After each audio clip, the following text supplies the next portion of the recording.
कहानी की शुरुआत राघव के घर से होती है। सुनो बेटा, तुम अपनी पढ़ाई जारी रखना। हम अभी अपने अपने काम पर निकलते हैं। तुम्हारे पापा भी अंडा करी बेचने जा रहे हैं और मैं भी सेठ के घर काम करने जा रही हूँ। ठीक है, आप लोग जाइए, मैं अपनी पढ़ाई जारी रखूंगा। वैसे भी अब मेरी 12वीं की परीक्षा आने वाली है, तो मुझे मन लगाकर पढ़ाई करनी है। इतना कहकर दोनों वहाँ से चले जाते हैं और राघव पढ़ने बैठ जाता है। दूसरी तरफ सेठ के घर पर बेटा और कितना मोबाइल चलाएगा? राघव को देखा है कितना पढ़ाई करता है, और एक तू है नालायक, पूरा दिन मोबाइल चलाता रहता है। मैं क्या करूँगा, पापा का कारोबार है, मैं वही तो संभालने वाला हूँ। भला मजदूरों जैसी पढ़ाई क्यों करूँ? बिना पढ़े भी कारोबार नहीं संभाला जाता। तेरे पापा ने पढ़ाई लिखाई की है, तभी वो कारोबार इतना बड़ा चला रहे हैं। तू तो इस घर में अकेला नालायक बेटा पैदा हुआ है, पूरा दिन मोबाइल चलाता रहता है। माँ, अभी आप लोग मुझे डिस्टर्ब मत करो, मुझे मोबाइल चलाने में बहुत मजा आ रहा है। मोबाइल चलाने के बाद देखूंगा, थोड़ा सा पढ़ाई कर लूंगा। ठीक है, तुझे जो करना है कर। तुझसे तो हमें उम्मीद भी नहीं है कि तू कुछ करेगा। तेरे चक्कर में गाँव वाले हमें ताना मारते हैं कि तुम्हारा बेटा तो कक्षा में एकदम पीछे आता है और राघव एकदम आगे आता है। दोनों अपने बेटे को सारी बातें बोलकर चले जाते हैं। राघव की माँ भी घर आकर झाड़ू बर्तन का काम करना शुरू कर देती है। दूसरी तरफ राघव के पापा भी अपना काम करना शुरू कर देते हैं। मोनू भैया, तुम्हारी एग करी तो बहुत ही लजीज होती है यार। पूरे गांव में तुम्हारी एग करी का नाम है कि तुमसे अच्छा तो कोई बना ही नहीं सकता। अब मैं क्या बताऊं? मैं बचपन से खाना बनाता आया हूँ, इसलिए मुझे मसालों का सारा ज्ञान है कि कितनी मात्रा में मसाला डालना है। बाकी तो बस आप लोगों का प्यार है कि आप लोग मेरे यहाँ खाते हैं और खुश हो जाते हैं। इसे देखकर मैं भी खुशी खुशी अगले दिन फिर बनाता हूँ। अच्छा ठीक है, अब हमें फटाफट फिर एक प्लेट अंडा करी लगा दो। मोनू दोनों को अंडा करी दे देता है। तभी वहाँ एक गरीब आदमी भी आ जाता है। बेटा, मुझे भी एक प्लेट अंडा करी दे दो, मुझे बहुत भूख लगी है, बहुत दिनों से कुछ खाया नहीं है। अच्छा ठीक है चाचा, मैं अभी देता हूँ। बेटा, पर मेरे पास पैसे नहीं है, मैं तुम्हें पैसे नहीं दे पाऊंगा।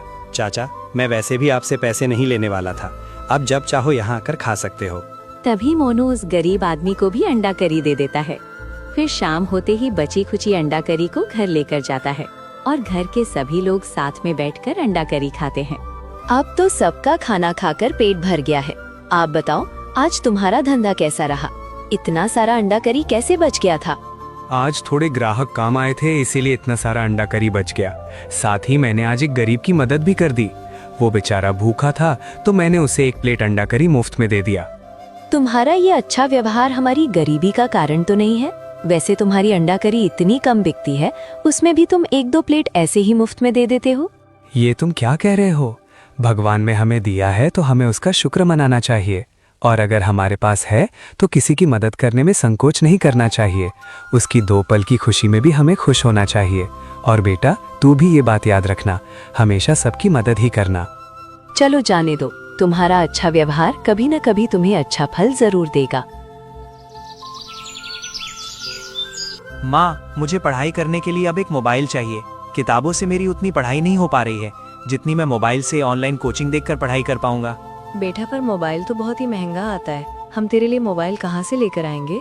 माँ, मुझे ये नहीं पता, मुझे आगे भी पढ़ाई करनी है और किताबों का मैंने सब पढ़ लिया है। अब मुझे किताबों से अलग कुछ पढ़ाई करना है। बेटा ठीक है, तू चिंता मत कर, तुझे पढ़ाई करनी है तो हम तुझे पढ़ाएंगे। हाँ बेटा, तू चिंता मत कर, मैं आज से अपनी एक करी का दाम बढ़ा दूंगा। और मैं भी आज सेठ की बीवी से कुछ पैसे मांग कर देखती हूँ। इतना कहकर दोनों वहाँ से पैसे जमा करने के लिए चले जाते हैं। मालकिन, मुझे थोड़े से पैसों की जरूरत है। मेरे बेटे को पढ़ाई के लिए मोबाइल चाहिए, क्या आप मुझे थोड़ा सा एडवांस दे सकती हैं? एडवांस चाहिए तुझे? अभी तो मैंने तुम्हें पैसे दिए थे। पैसे दिए अभी 1 महीना ही हुआ है और आज फिर से पैसे मांग रही हो? यहाँ मेरे बेटे के पास मोबाइल नहीं है और तुम अपने बेटे के लिए मोबाइल मांग रही हो। मालकिन, बस थोड़ी सी मदद कर दीजिए, मैं आपके सामने हाथ जोड़ती हूँ, वरना मेरा बेटा पढ़ नहीं पाएगा। देखो, ये सब मैं नहीं जानती, मेरे सामने हाथ जोड़ने का कोई फायदा नहीं है। तुम अपने काम पर ध्यान दो, तुम्हें जैसे पैसे मिलते हैं वैसे मिल जाएंगे। तुम गरीबों की आदत हो गई है, कुछ कम पड़ता है तो तुरंत एडवांस मांग लेते हो। हमें भी अपना घर चलाना होता है, ऐसे थोड़ी ना हम बार बार एडवांस दे सकते हैं।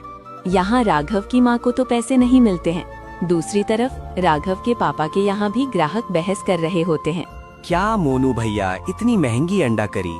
थोड़ा तो सोचो यार, अभी कल ही तुम 40 रुपए प्लेट दे रहे थे और आज एकदम 80 कर दिए हो। क्या करूं दोस्त, अचानक से मेरे घर में पैसों की जरूरत पड़ गई है। मेरे बेटे को पढ़ने के लिए मोबाइल चाहिए और हमारे पास पैसे नहीं हैं, इसलिए मुझे अंडा करी महंगी करनी पड़ी। ये सब हम नहीं जानते हैं। आजकल तो बहुत बच्चे होते हैं जो पढ़ने के नाम पर मोबाइल लेना चाहते हैं, पर पढ़ाई करने की जगह पूरा दिन गेम खेलते हैं और उसमें टाइम पास करते हैं। मेरा बेटा ऐसा नहीं है। उसने मुझे कहा है कि उसे पढ़ाई करने के लिए मोबाइल चाहिए और मुझे उस पर भरोसा है कि वो पढ़ाई ही करेगा। ठीक है, फिर तुम और तुम्हारा बेटा ही जानो। इतना महंगा अंडा करी हम नहीं खा पाएंगे दोस्त, हम यहाँ से जाते हैं। इतना कहकर दोनों वहाँ से चले जाते हैं। धीरे धीरे कई लोग ठेले के आसपास से जाते हैं, पर कोई भी अंडा कारी खाने के लिए नहीं रुक रहा होता है।